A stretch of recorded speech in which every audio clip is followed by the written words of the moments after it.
پروردگار نے انسان کو جو خلق کیا ہے اور پورے نظام کائنات کو جو خلق کیا ہے، اس کو اس کے اصلی ہدف تک پہنچانے کے لیے اس میں جو سب سے اہم رکن ہے وہ عدالت کا ہے، کیونکہ اگر عدل پر یہ کائنات نظام نہیں چلے گا تو یہ اپنے اصلی ہدف تک نہیں پہنچ سکتا۔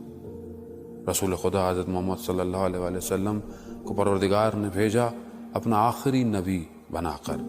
تو انہوں نے اس پایہ تکمیل تک پہنچانے کے لیے اس معاشرے میں ایک ایسا معاشرہ جو عدالت سے بھرا تھا اسے قائم کیا، لیکن انسان کے اندر چھپا ہوا نفس اور بیرونی شیطانی طاقتوں نے رسول خدا کے جانے کے بعد عدل کے پرخچے اڑا دیے۔ اب ان سب کو سمیٹنے کے لیے کوئی اور نہیں رسول کا اپنا نواسا، کہ جس کے لیے رسول نے خود فرمایا تھا حسین منی وانا من الحسین۔ کربلا کے میدان میں امام حسین علیہ السلام نے اپنا پورا گھر قربان کر دیا تاکہ معاشرے میں عدل و انصاف قائم ہو سکے، اور بالکل یہی مقصد امام زمانہ عجل اللہ تعالی فرجہ الشریف کے عالمی انقلاب کا بھی ہے۔ آپ دنیا کو عدل و انصاف سے ویسے ہی بھر دیں گے جیسا کہ وہ ظلم و جور سے بھر چکی ہوگی۔ اس نے آ کر اپنے بدن کے ٹکڑے کروا کر عدل کے اعضاء کو جوڑا اور عدل کو ایسا قائم کیا، نہ صرف ایک قوم کے لیے یا امت کے لیے یا کسی ایک زمان کے لیے، بلکہ تا قیامت تک عدالت جہاں پر بھی قائم ہوگی وہ حسینیت کے خون سے رنگی ہوئی قائم ہوگی۔ اشہد انک قد امرت بالقسط والعدل ودعوت الیہما۔ اگر ہم چاہتے ہیں کہ امام حسین کے اس اصل مقصد کو کہ جو ہم زیارت امام حسین میں بھی پڑھتے ہیں اور ہم کہتے ہیں کہ ہم گواہی دیتے ہیں کہ آپ نے اور آپ کے اصحاب نے عدالت کو قائم کیا، عدل کو قائم کیا، اگر ہم چاہتے ہیں کہ یہ عدل قائم رہے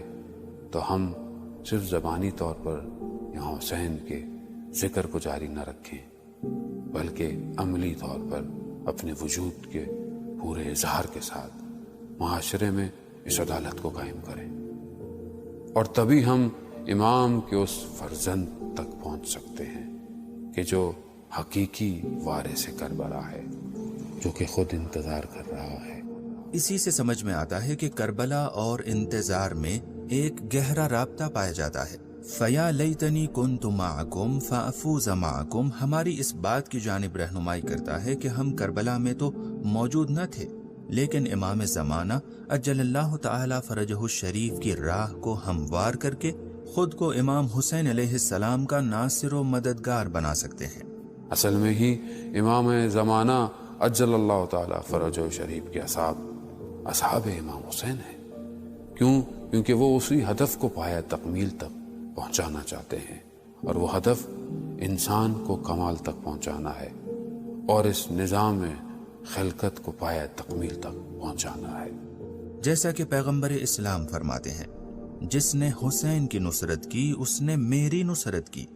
اور اس کے بیٹے قائم کی نصرت کی۔ اگر ہم چاہتے ہیں کہ ہم امام حسین کے اس کام کو جاری اور ساری رکھیں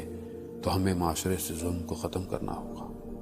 ہمیں ظلم کو انفرادی زندگی سے بھی ختم کرنا ہوگا، ہمیں اجتماعیت میں اور اقتصادیات اور معاشیات اور جتنے بھی معاملات ہیں معاشرے کے ہر جگہ عدالت کو قائم کرنا ہوگا۔ اگر تو ہم یہ کر سکے تو پھر ہم صحیح اس جملے کی عکاسی کریں گے، یا لیتنی کنت معکم فافوز معکم، کہ کاش مولا آپ کے ساتھ ہوتے تو کامیاب ہو جاتے، کاش کہ یہاں شاید ضرورت نہ ہو، یہاں امام کا آخری فرزند ہمارے درمیان میں موجود ہے، ہم اس کے ساتھ جڑ جائیں تو ہم اس کامیابی کو حاصل کر سکتے ہیں۔ اگر لوگوں کے درمیان عدالت سے کام لیا جائے تو وہ ایک دوسرے سے بے نیاز ہو جائیں گے، اور اللہ کے حکم سے آسمان اپنے رزق کو نازل کرے گا اور زمین اپنی برکتوں کو ظاہر کرے گی۔